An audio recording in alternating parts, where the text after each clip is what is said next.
요즘 우리가 에스겔서 말씀을 나누고 있는데요. 제가 자료를 하나씩 드렸습니다. 이 내용을 보면 이스라엘이 멸망할 때, 또 남쪽 유다가 멸망할 때의 중요한 그 왕들이나 선지자를 살펴볼 수가 있습니다. 그래서 참고로 드리니까 살펴보시면 되겠고요. 정 가운데 보면 북이스라엘의 멸망 이렇게 되어 있습니다. 호세아 선지자 때에 북이스라엘이 멸망하고, 그 밑으로 쭉 내려오면 히스기야가 나오죠.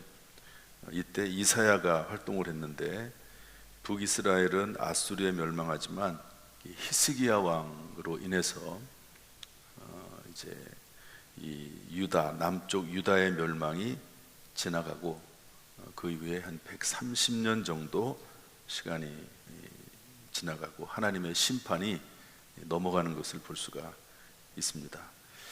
그러다가 이제 여호야긴, 시드기야 왕이 쭉 나오잖아요.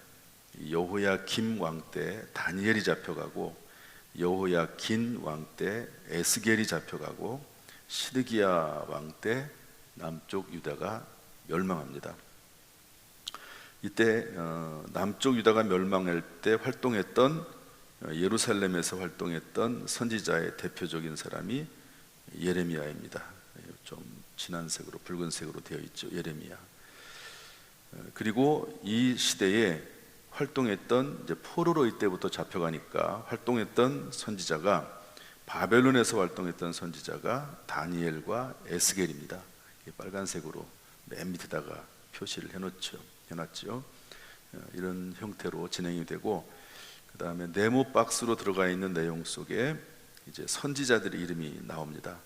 이사야 혼자 활동했던 게 아니라 미가라고 하는 선지자도 있었고, 예레미야 혼자 한 게 아니고 나훔, 스바냐, 하박국도 있었다 하는 거고요. 이렇게 선지자들을 쭉 보면 세 사람이 빠집니다. 누가 빠지냐면 스가랴, 학개, 말라기, 이 세 사람이 빠지는데, 선지자 중에서 스가랴, 학개는 이스라엘 백성들이 이제 포로 생활을 청산하고 돌아와서 성전을 재건하거든요. 성전을. 그런데 성전을 재건하다가 중간에 멈춥니다. 그랬더니 하나님께서 스가랴, 학개를 보내서 성전을 다시 지어라. 왜 성전을 짓다가 중단하느냐? 그래서 성전이 다시 시작이 되는 선지자가 이제 스가랴, 학개고, 말라기 선지자는 그 성전을 완성을 하거든요. 그런데 이스라엘 백성들이 또 범죄합니다. 포로 생활을 70년 하고 나서 돌아와 가지고 성전까지 건축을 했는데 또 이스라엘이 범죄해요. 그래서 하나님께서 최후에 말라기를 선지자로 보냅니다. 그래서 예언하는데 이제 엘리야를 예언하고, 또 메시아 그리스도를 예언하는 이제 그런 내용들이 나온다. 이 하나가 있으면 이제 전반적인 선지자의 모습을 살펴볼 수 있어서 드렸으니까요. 버리지 마시고 이것도 보관하시면서 필요할 때마다 보시면 되겠습니다. 오늘은 에스겔서 13장부터 18장 말씀인데요. 쭉 한번 읽어보시면 여러 가지 속담도 나오고 여러 가지 비유들도 많이 나옵니다. 조금 자세히 읽으면 다 이해할 수 있는 내용인데, 한 가지는 좀 배워야 돼요. 이거는 참 어렵습니다. 이것을 누가 가르쳐 주지 않으면 어렵습니다. 우리 17장 말씀 볼까요? 이 부분 나누고 또 교훈을 살펴보겠습니다. 17장 3절 말씀인데 1절부터 3절까지 읽어보겠습니다. 1절부터 3절 시작. 여호와의 말씀이 내게 임하여 이르시되, 인자야, 너는 이스라엘 족속에게 수수께끼와 비유를 말하라. 여호와께서 이같이 말씀하여 이르시되, 색깔이 화려하고 날개가 크고 깃이 길고 털이 숱한 큰 독수리가 레바논에 이르러 백향목 높은 가지를 꺾되, 이렇게 되어 있습니다. 독수리가 나오거든요. 독수리, 도대체 이게 뭔가? 그 다음에 7절, 17장 7절 말씀 읽어보겠습니다. 다 같이 시작. 또 날개가 크고 털이 많은 큰 독수리 하나가 있었는데, 그 포도나무가 이 독수리에게 물을 받으려고 그 심어진 두둑에서 그를 향하여 뿌리가 뻗고 가지가 퍼졌도다. 독수리가 또 나옵니다. 이 두 독수리를, 그러니까 뭔지를 모르면 이게 도대체 무슨 말인지 이해가 안 됩니다. 첫 번째 독수리는 바벨론 느부갓네살 왕을 상징합니다.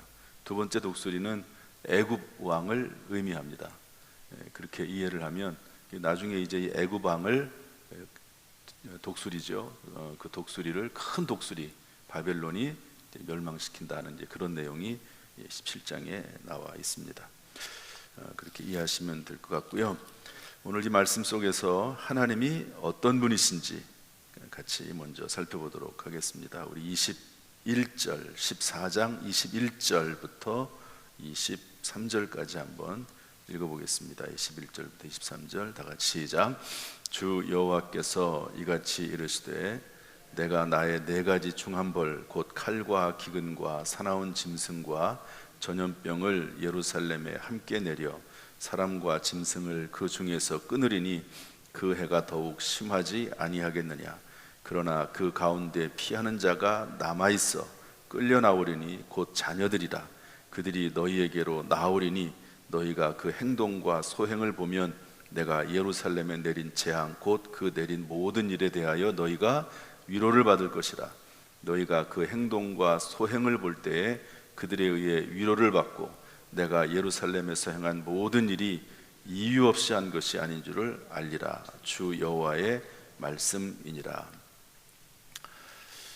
이사야서부터 쭉 지금 우리가 예언서의 말씀을 나누고 있는데요, 그 내용은 다 똑같습니다. 이스라엘의 심판, 남유다의 심판, 그리고 그 심판의 도구로 사용됐던 아수르의 멸망, 바벨론의 멸망, 그리고 하나님의 말씀에 순종하지 않은 주변 여러 나라들에 대한 하나님의 심판, 이런 내용들이 그 큰 의미로서는 똑같습니다. 그런데 선지자에 따라서 표현하는 방식이 다릅니다. 선지자에 따라서 그들의 행동이 다르고요. 그래서 그 내용들이 이제 계속 반복이 되지만 전혀 새로운 내용으로 이게 표현이 되고 있다 하는 것만 차이가 있다고 보면 되겠죠. 그런데 오늘 본문 이 14장 말씀에서 보면 하나님께서 이스라엘 백성들에게 끊임없이 선지자를 보내고 경고했음에도 불구하고 순종하지 않고 회개하지 않는 이스라엘 백성들에 대해서 심판하시는데, 심판하시지만 그러나 이유가 있다. 선한 이유를 두시고 행하신다.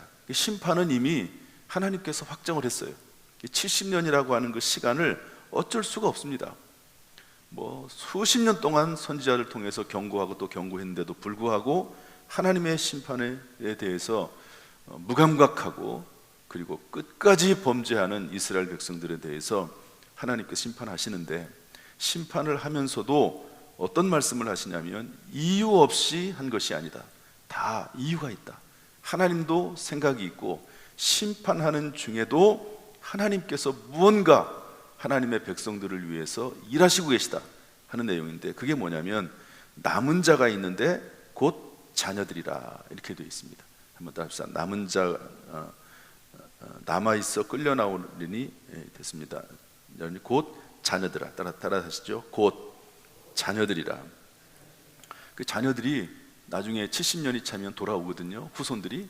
그런데 그 행동과 소행을 볼 때 그들을 보고 하나님께서 너희가 위로를 받을 것이다. 이 후손들 끌려간 사람들 중에서 에스겔, 다니엘이 있고 또 다 포로로 돌아온 사람들 중에 스룹바벨이니 이런 사람들이 있잖아요. 이런 사람들 또 그리고 그 자녀손들을 볼 때 하나님으로부터 위로를 받을 것이다. 하나님께서 심판하시지만 그 자녀들을 살게 하시기 위한 목적이 있다 하는 것을 말씀해주고 있습니다. 여러분, 이스라엘 백성들이 광야 40년 출애굽 생활을 했죠. 그때 이스라엘이 범죄했습니다. 하나님이 심판하시죠. 그 범죄한 광야 1세대는 다 죽습니다. 그러나 그 중에서도 하나님께서는 광야 2세대를 생존하게 하셔서 가나안 땅에 입성하게 하시지 않습니까? 그러니까 하나님께서는 우리를 심판하시지만 그 심판 중에도 하나님께서는 은혜를 베푸시는 분이다 하는 것을 알 수가 있습니다. 조금 약간 차이가 있을 수는 있지만 그러나 함께 볼 수 있는 말씀이 뭐냐면 고린도전서 5장 5절 말씀입니다. 고린도 교회에 악한 자가 있습니다. 교회를 다니고 신앙생활을 하는데 악한 일을 해요. 거기에 대해서 계속해서 사도 바울이 경고합니다. 그러나 그 말을 듣지 않습니다. 그랬더니 사도 바울이 최종적으로 어떻게 하죠? 이런 자를 사탄에게 내주었다. 심판한다는 말이죠. 그래서 육신은 멸하지만 그러나 영은 마지막 날에 주 예수의 날에 구원을 얻게 하십니다. 이렇게 말씀하고 있습니다. 그러니까 그 육신은 심판을 받아요. 이 땅에서 심판을 받습니다. 끝까지 회개하지 아니하고 범죄하고 경고를 받아들이지 않으면 하나님께서 이 땅에서 심판하십니다. 그러나 그것을 통해서 하나님께서는 마지막 날 주 예수의 날에 그 영혼이라도 구원받게 하시겠다. 심판하시면서도 이 하나님의 백성을 하나님이 심판하십니다. 끝까지 잘못하고 회개하지 않고 그럼 심판하십니다. 그러나 그럼에도 불구하고 은혜를 베푸시는 것이 하나님이시라고 말씀하고 있습니다. 몇 번 말씀드리지만 다윗이 아들 압살롬에게 쫓겨 도망갈 때 시므이가 막 저주하죠. 옆에서 군대 장군인 아비새가 저 개만도 못한 놈을 내가 죽여버리겠습니다. 다윗에게 요청을 해요. 그러나 다윗이 이렇게 말합니다. 내버려 둬라. 내 아들도 나를 죽이려고 하는데 저 베냐민 사람이라. 이 저주로 인해서 하나님께서 나에게 은혜 베푸실지 어찌 알겠느냐. 그러면서 막습니다. 하나님께서 내가 고통당하는 걸 아시고 하나님의 계획 가운데 또 섭리 가운데 하나님의 뜻 가운데 이 일도 진행이 되는 것인데 내가 쫓겨나가고 고통당하고 힘들어하는 것을 보면 하나님이 나를 불쌍히 여기지 않겠느냐. 그러면서 시련과 고난을 오히려 감사하게 받아들였던 사람이 다윗 왕이었습니다. 여러분, 따라서 혹시 고난이나 시련이 있다 할지라도 그것 때문에 너무 낙심하지 말고 혹시 이것이 나의 죄와 허물을 씻어버리기 위해서 하나님께서 잠시 그렇게 하시는 것이 아닌가라고 생각하면서 감사함으로 받는다면 하나님께서 그 믿음을 귀하게 여기실 줄로 믿습니다. 여기에 한 가지만 더 덧붙인다면요, 이런 말씀이 있습니다. 징계와 고난에 대한 이야기가 있는데 이사야서에서는 이거 전부 다 지금 제가 말씀드린 내용은 구약적인 개념입니다. 신약 시대에 와서 이사야서부터 벌써 먼저 말씀하기를 이사야서 53장 4절 5절 말씀 보면 그가 찔림은 예수님이 찔리심은 우리의 허물을 인하며 그가 상함은 우리의 죄악을 인함이라. 그가 징계를 받음으로 우리가 평화를 누린다고 말씀을 하고 있거든요. 그러므로 여러분, 예수님께서 우리의 죄를 대신해서 징계받으신 줄로 믿습니다. 이것이 우리의 믿음이에요. 그래서 늘 기도하면서 우리 죄를 사해 주시옵고, 여러분 주기도문 보면은 우리의 죄를 사해 달라고 그렇게 기도하잖아요. 저는 요즘 아침에 일어나면 침대에서 일어나서 침대에 딱 앉는 순간 제일 먼저 하는 게 뭐냐면 주기도문 합니다. 오늘도 자다가 일어나서 이제 침대에 앉지요. 그러면 잠시 앉아 있어요. 그러면서 하늘에 계신 우리 아버지여, 이름이 거룩히 여김을 받으시오며 나라가 임하시오며 뜻이 하늘에서 이루어진 것 같이 땅에서도 이루어지길 원합니다. 일용할 양식을 주시고 땅끝 양식을 주시고 우리의 죄를, 이 종의 죄를 불쌍히 여기시고 용서해 주세요. 그렇게 기도합니다. 매일. 또 잠자리에 들 때도 주기도문 하고 밤에도 와서 기도할 때 주기도문 꼭 하고. 이 주기도문이요 참 중요한 기도입니다. 이 주기도문에는 다 들어있어요. 하나님을 위한 기도, 사람을 위한 기도, 교회를 위한 기도 다 들어있습니다. 그런데 거기에 중요한 게 뭐냐면 우리의 죄를 사하여 주시옵고, 하루에 100번이라도 1000번이라도 주기도문을 암송하시면서 하나님 앞에 기도할 필요가 있다 하는 것을 알 수 있습니다. 어쨌든 하나님은 하나님의 백성을 심판하십니다. 그러나 그럼에도 불구하고 그 중에서도, 그 와중에서도 은혜를 베푸시고 길을 열어주신 하나님이시다 하는 것을 알 수가 있습니다. 오직 예수 그리스도, 나를 위해 죽으시고 징계받으신 예수 그리스도, 그분을 의지하는 오늘 하루가 될 수 있기를 주님의 이름으로 축복합니다. 이렇게 그런데 심판하시는데요, 그 심판하시는 이유가 도대체 뭐냐, 그걸 밝혀주고 있는데요. 16장 5절 말씀 읽어보겠습니다. 16장 15절 말씀, 16장 22절, 다가 16장 15절 말씀 읽어보죠. 시작. 그러나 내가 내 화려함을 믿고 내 명성을 가지고 행음하되 지나가는 자와 더불어 음란을 많이 행함으로 내 몸이 그들의 것이 되도다. 22절 다 같이 읽습니다. 시작. 내가 어렸을 때에 벌거벗은 몸이었으며 피투성이가 되어서 발짓하던 것을 기억하지 아니하고 내가 모든 가증한 일과 음란을 행하였느니라. 여기 음행, 음란, 가증한 일, 이건 참 우상숭배를 말합니다. 뭐 바알을 섬기고 아세라를 섬기고 뭐 기타 여러 가지 우상을 숭배하는 것을 말하거든요. 그런데 여기 화려함이란 말이 15절에 나와요. 다시 말해서 하나님께서 너희들은 원래 근본이 없는 땅에서 살아왔다, 지금까지. 그런 앞에 나옵니다. 그런데 내가 너희들을 불러서 내가 너희들에게 가나안 땅을 줬다. 그 땅은 근본이 없는 땅인데 그곳에서 내가 너희들을 축복을 해서 너희들이 부자가 되게 하고 나라가 강성해지게 하고 그리고 너희들을 화려하게 하지 않았느냐. 그런데 너희들이 그 화려함을 믿고 내가 준 그 화려함을 믿고 행음했다, 간음했다, 다른 신을 섬겼다. 내가 너희들을 부하게 했는데 부하게 한 나를 믿지 않고 나를 섬기지 않고 우상을 숭배했다. 22절에 가면 내가 어렸을 때 벌거벗은 몸이었으며 피투성이가 되어서 너희가 때때로 피투성이가 될 정도로 다치고 상하고 힘들어 했을 때 내가 너희들을 도와줬고 내가 너를 구해주지 않았느냐. 그런데 나를 기억하지 아니하고 우상을 숭배해, 이런 말씀입니다. 그래서 여기 보면 내 화려함을 믿고, 따라합시다. 화려함을 믿고 기억하지 아니하고, 이 두 가지입니다. 자기가 어느 시점이 돼가지고요 잘 됐어요, 삶이 괜찮아졌습니다. 그런데 하나님을 떠나요. 그것 때문에 하나님이 주신 축복을 기억하지 못하고, 그런 내용입니다. 꼭 맞는 말인지 모르지만 조강지처라는 말이 있지 않습니까? 어렵고 힘들 때 함께 고통을 같이 나누면서 살아왔던 그 아내, 나중에 부자가 됐어요. 그런데 그 아내를 버립니다. 그런 일이 똑같다는 거죠. 하나님과 함께 동고동락하면서 얼마나 많은 일을 겪었습니까?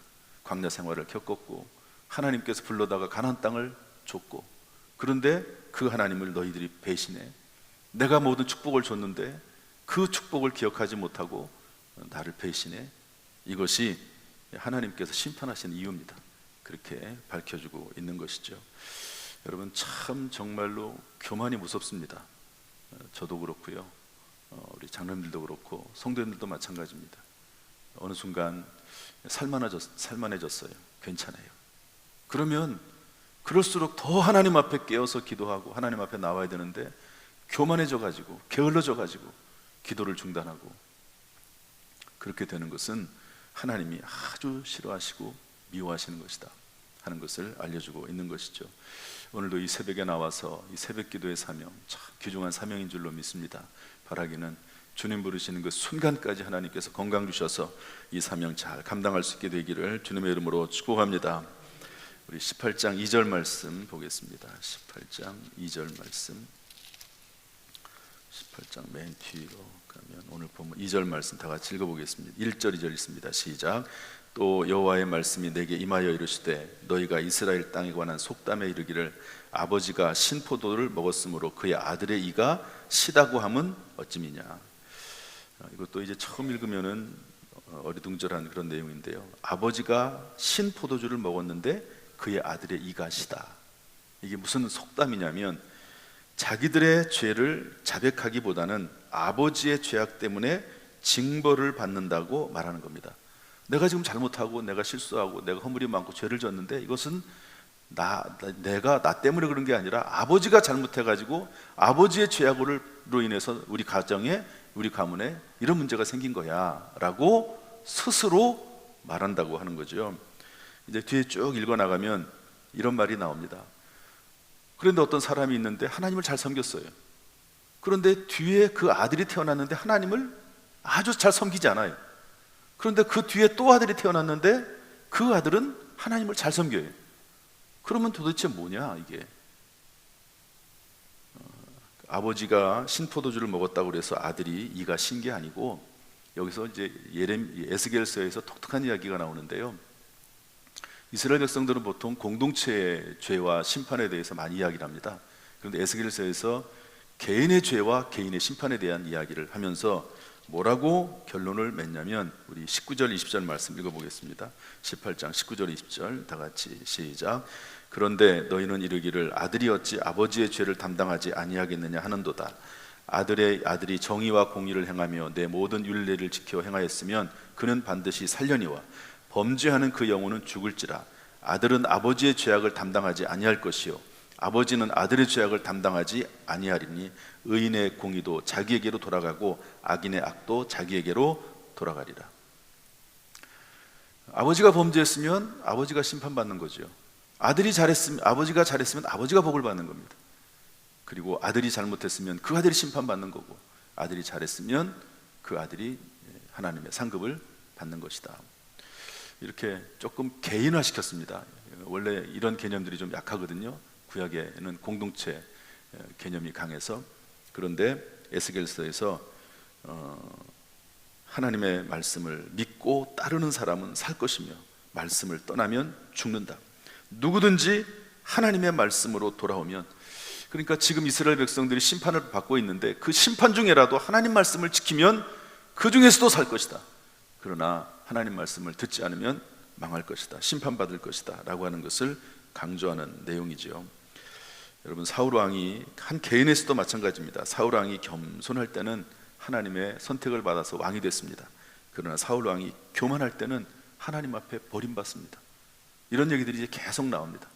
지금 하나님을 섬기고 하나님을 따르면 복을 받을 것이다. 그러나 언제라도 하나님을 배신하면, 하나님을 불순종하면 하나님의 심판이 임하는 것이다. 하나님의 심판이 임하다가도 하나님의 말씀으로 돌아오면 하나님께서 그 사람을 받아주실 것이다, 용서하실 것이다 하는 내용을 계속해서 쓰고 있습니다. 여러분, 끊임없이 변함없이 하나님께서 항상, 신앙생활도요 변함없는 게 중요한 것 같아요. 끊임없이 신앙생활을 잘 해나갈 수 있게 되기를 주님의 이름으로 축원합니다. 그래서 결론을 이렇게 내립니다. 오늘 읽은 말씀인데요, 30절부터 32절, 18장 30절부터 32절 말씀인데, 30절에 뭐라고 되어 있냐면 회개하고 죄에서 떠나라. 따라합시다. 회개하고 죄에서 떠나라. 31절에 마음과 영을 새롭게 하라. 따라합시다. 마음과 영을 새롭게 하라. 32절에 스스로 돌이키고 살아라. 죽지 말고 살아라. 너희들이 회개하고 살아야지 왜 그냥 그 상태로 있으면서 죽으려고 하느냐. 회개하면 되는 것이지, 회개하면 되는 것이지 왜 자꾸 고집 부리고 그리고 버티고 그러면서 죽으려고 하느냐. 회개하고 살아라. 마음과 영을 새롭게 해라. 이렇게 권면하고 있는 것이죠. 그 16장 6절 말씀만 한 가지 이야기하고 마치겠습니다. 여기가 연결돼서 16장 6절 말씀인데 다 같이 읽어보겠습니다. 16장 6절 다 같이 시작. 내가 내 곁으로 지나갈 때에 내가 피투성이가 되어 발짓하는 것을 보고 내게 이르기를 너는 피투성이라도 살아있으라. 다시 이르기를 너는 피투성이라도 살아있으라 하고. 따라합시다. 이 피투성이가 되어 발짓한다는 말은 몸부림친다는 말이거든요. 너무너무 괴롭고 힘들어서 피투성이가 되어가지고 발짓하고 있는데, 물론 태어날 때 이야기이기도 되기도 하지만, 그런데 그럼에도 불구하고 너는 피투성이라도 살아있으라. 이게 이스라엘 백성들의 모습을 이야기하는 겁니다. 피투성이라도 살아있으라. 따라합시다. 피투성이라도 살아있으라. 여러분, 그리스도 예수 안에서 우리가 어떤 상황에 있다 할지라도, 피투성이가 되는 상황에 있다 할지라도 그리스도 예수 안에서 살기를 원하시는 것이 하나님이시고, 그리고 그리스도 예수 안에서 살 수 있는 것이 바로 저와 여러분인 줄로 믿습니다. 할렐루야. 어떤 환경 가운데서도 믿음으로 승리하는 저와 여러분, 우리 교회 될 수 있기를 주님의 이름으로 축원합니다. 축원합니다. 기도하겠습니다. 하나님 아버지, 하나님께서는 하나님의 백성들을 심판하시지만, 그러나 그럼에도 불구하고 심판하시면서 안타까워하시고 불쌍히 여기시면서 자녀들을 살리고자 하시는 마음이 있는 것을 깨닫게 됩니다. 하나님의 마음은 어쩔 수 없이 심판하지만, 그러나 은혜도 베푸신 하나님이심을 이 시간에 다시 깨닫고 늘 하나님을 의뢰하며 하나님 앞에 원망하지 않고 하나님과 동행하는 삶을 살 수 있도록 주여 우리를 인도하여 주옵소서. 오늘도 이 새벽에 나와서 하나님의 이름을 부르짖습니다. 불쌍히 여겨주시고 은혜를 베풀어 주시고 평생 하나님 앞에 기도하고 부르짖어 사는 삶이 끊어지지 않도록 하나님 우리에게 은혜 위에 은혜를 더하여 주옵소서. 오늘 하루도 평안하게 하시고 승리하게 하시고 우리를 통해서 우리 교회를 통해서 하나님 영광 받아 주옵소서. 예수님의 이름으로 축복하며 기도하옵나이다. 아멘. 이제는 우리 주 예수 그리스도의 은혜와 아버지 하나님의 무한하신 사랑과 성령님의 감동, 감화, 은혜, 축복, 교통하심이 우리 모든 성도들에게 함께 하시기를 간절히 축원하옵나이다. 아멘.